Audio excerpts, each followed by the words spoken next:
Lalu berdoalah Hana, katanya, hatiku bersukaria karena Tuhan. Tanduk kekuatanku ditinggikan oleh Tuhan. Mulutku mencemoohkan musuhku, sebab aku bersukacita karena pertolonganmu. Tidak ada yang kudus seperti Tuhan, sebab tidak ada yang lain kecuali Engkau, dan tidak ada gunung batu seperti Allah kita. Janganlah kamu selalu berkata sombong. Janganlah caci maki keluar dari mulutmu. Karena Tuhan itu Allah yang Maha Tahu, dan oleh Dia perbuatan-perbuatan diuji. Busur pada pahlawan telah patah, tetapi orang-orang yang terhuyung-huyung, pinggangnya berikatkan kekuatan. Siapa yang kenyang dahulu, sekarang menyewakan dirinya karena makanan. Tetapi orang yang lapar dahulu, sekarang boleh beristirahat. Bahkan orang yang mandul melahirkan 7 anak, tetapi orang yang banyak anaknya menjadi layu. Tuhan mematikan dan menghidupkan. Ia menurunkan ke dalam dunia orang mati dan mengangkat dari sana. Tuhan membuat miskin dan membuat kaya. Ia merendahkan dan meninggikan juga. Ia menegakkan orang yang hina dari dalam debu dan mengangkat orang yang miskin dari lumpur, untuk mendudukkan dia bersama-sama dengan para bangsawan dan membuat dia memiliki kursi kehormatan.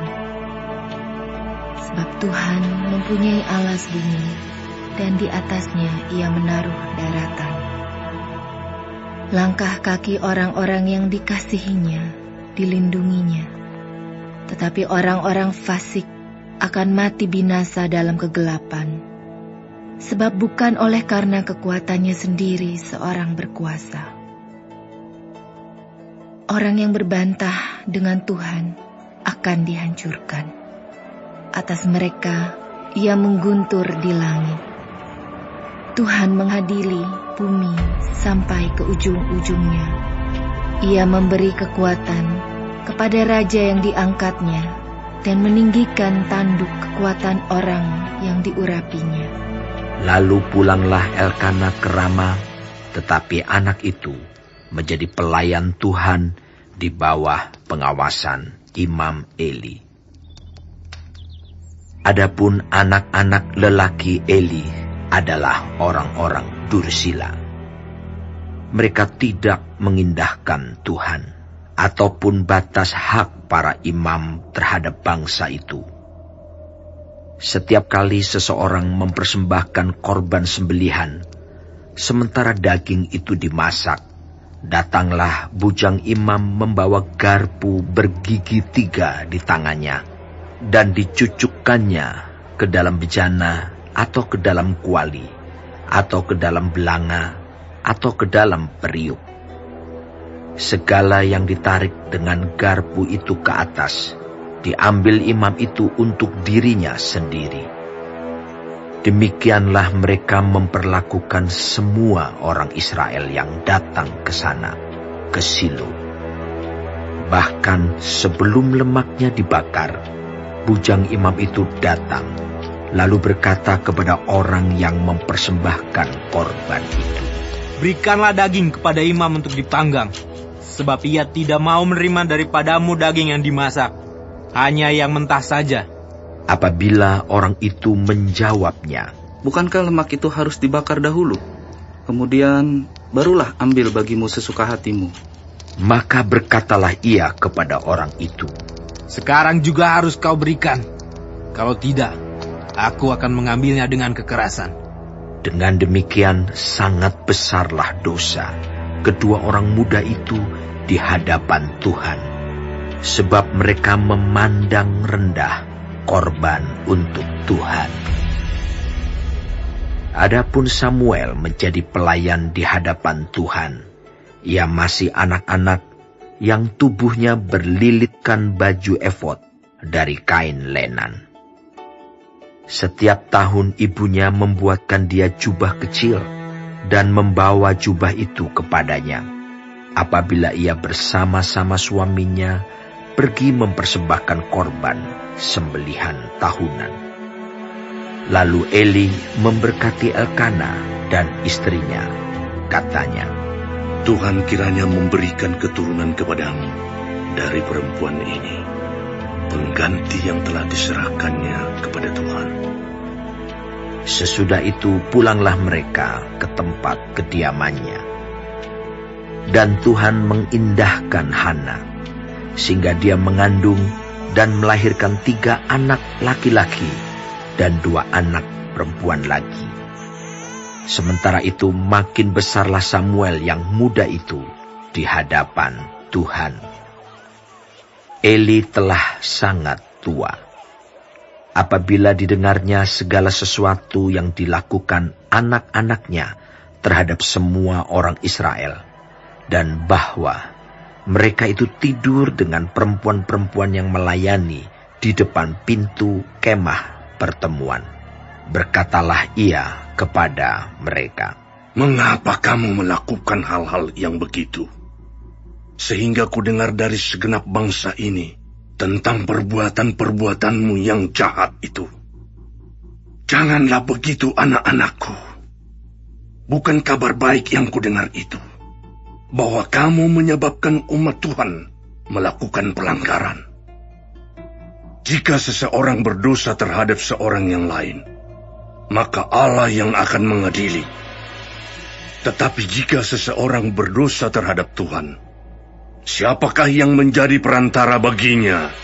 Tetapi tidaklah didengarkan mereka perkataan ayahnya itu, sebab Tuhan hendak mematikan mereka. Tetapi Samuel yang muda itu semakin besar dan semakin disukai, baik di hadapan Tuhan maupun di hadapan manusia. Seorang abdi Allah datang kepada Eli dan berkata kepadanya, Beginilah firman Tuhan, bukankah dengan nyata aku menyatakan diriku kepada nenek moyangmu, ketika mereka masih di Mesir dan takluk kepada keturunan Firaun. Dan aku telah memilihnya dari segala suku Israel menjadi imam bagiku, supaya ia mempersembahkan korban di atas mezbahku, membakar ukupan dan memakai baju efod di hadapanku. Kepada kaummu telah kuserahkan segala korban api-apian orang Israel. Mengapa engkau memandang dengan loba kepada korban sembelihanku dan korban sajianku yang telah kuperintahkan? Dan mengapa engkau menghormati anak-anakmu lebih daripadaku, sambil kamu menggemukkan dirimu dengan bagian yang terbaik dari setiap korban sajian umatku Israel? Sebab itu, demikianlah firman Tuhan Allah Israel. Sesungguhnya aku telah berjanji, keluargamu dan kaummu akan hidup di hadapanku selamanya. Tetapi sekarang, demikianlah firman Tuhan, jauhlah hal itu daripadaku, sebab siapa yang menghormati aku akan kuhormati, tetapi siapa yang menghina aku akan dipandang rendah. Sesungguhnya akan datang waktunya bahwa aku akan mematahkan tangan kekuatanmu dan tangan kekuatan kaummu, sehingga tidak ada seorang kakek dalam keluargamu. Maka engkau akan memandang dengan mata bermusuhan kepada segala kebaikan yang akan kulakukan kepada Israel. Dan dalam keluargamu takkan ada seorang kakek untuk selamanya. Tetapi seorang daripadamu yang tidak kulenyapkan dari lingkungan mezbahku akan membuat matamu rusak dan jiwamu merana. Segala tambahan keluargamu akan mati oleh pedang lawan. Inilah yang akan menjadi tanda bagimu, yakni apa yang akan terjadi kepada kedua anakmu itu, Hofni dan Pinehas. Pada hari yang sama, keduanya akan mati. Dan aku akan mengangkat bagiku seorang imam kepercayaan yang berlaku sesuai dengan hatiku dan jiwaku.